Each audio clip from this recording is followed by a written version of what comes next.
Welcome to the Glass Star Top 5. It's the week of March 10th, 2016. We're all here. I'm Rainey Knutson. I'm Brandon Zeck. I'm Christina Reese.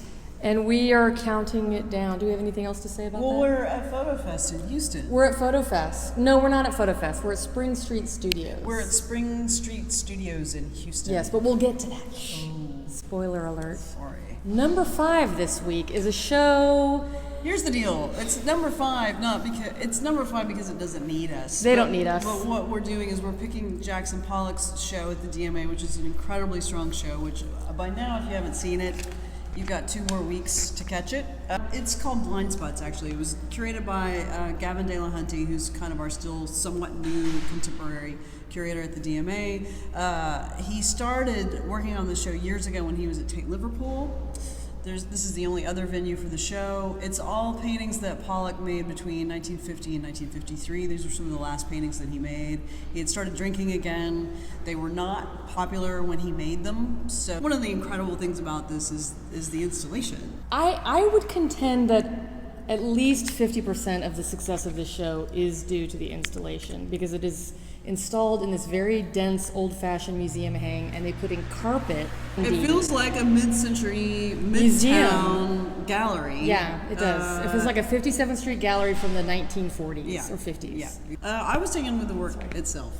I will say, for me, it just reinforced what Pollock is known for and truly great at, which are the big paintings. It was a great reminder for me of just how good he is. Number 4, this is a Marfa doubleheader. After Effect is at the Ballroom Marfa, and this is about something called the Transcendental Painting Group, which was a group in Taos in the late 30s and early 40s. Artists Raymond Johnson, Agnes Pelton, Emil Bittstrom, and others. Never heard of them? Neither had we. So this is people who've been out of fashion for a long time, and if you see the works, you'll see why. But I think this is an interesting show for them to do. They're revisiting this work. This young painter, Loie Hollowell, her work is very much, I think, coming out of those older painters. I like it when people dig up weird, old, forgotten, unfashionable stuff. Well, that's happening all the time now. It is happening all the time. Also in Marfa is the Marfa Myths Festival, which is a Marfa Myths. The Marfa Myths. It's say that 10 times fast. It's a weekend of performance and music and visual art and film, and they're catching a lot of the bands who are on their way to South by Southwest. So that's kind of why it's happening right now. But that means they have a lot of good bands coming through. So number 3, there's a bunch of shows opening at Lawndale in Houston this week. There's a show by Jeanette Joy Harris, Hilbrand Maximin, Caroline Roberts, and a group exhibition curated by Britt Thomas called Standpoints. That's a bunch of videos and photographs. There's also the Lens Capsule, which was at Art League last week with shoulder pads. They were the shoulder pads last week, and this week is good. This week is good. It's is Lens Capsule, excuse me, is that a truck that parks outside? It's a U-Haul truck, one night only. I think it's Rick Custer, and it's called Armed and ... Are they dangerous or not? In Standpoints, the show curated by Britt Thomas, David Politzer has a video where he has cut together and spliced together a bunch of people's home movies of their first reactions to the Grand Canyon. So it's probably a bunch of people going, So number 2 this week is at Mass Gallery in Austin. It is a 3-person show called Body Talk. Who are the artists in this show? Johnston Foster, Irina Jurek, and Jared Tice. Yeah, the artists are actually really all over the globe.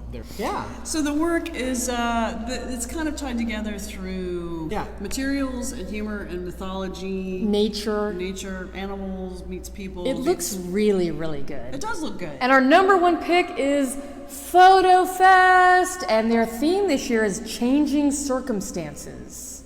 So it's a looking at the future of the planet. Mm-hmm. So the show that we're in right now, it's actually a multi-venue show. There's Spring Street, Silver Street, the Silos on Sawyer, which you won't die apparently if you go. It being Photofest, there's way more art than you'll ever see. There are 120 some odd shows during Photofest. This show has 4 parts, but this particular show is looking at the environment mostly. So it's animals, Glaciers. You know, a lot of- albatrosses with plastic in their bellies. Yeah, this is a lot of documentary photography and Yes. photojournalism, and but some of it has a bit of a kind of an art and conceptual bent to it. It's really beautiful photography. I like all of the artists who are on show here in this particular building. Just human beings as viruses destroying the planet is basically the takeaway. It is. from It's a this.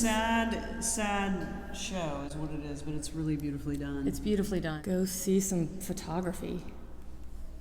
Go see some art. Go see some art.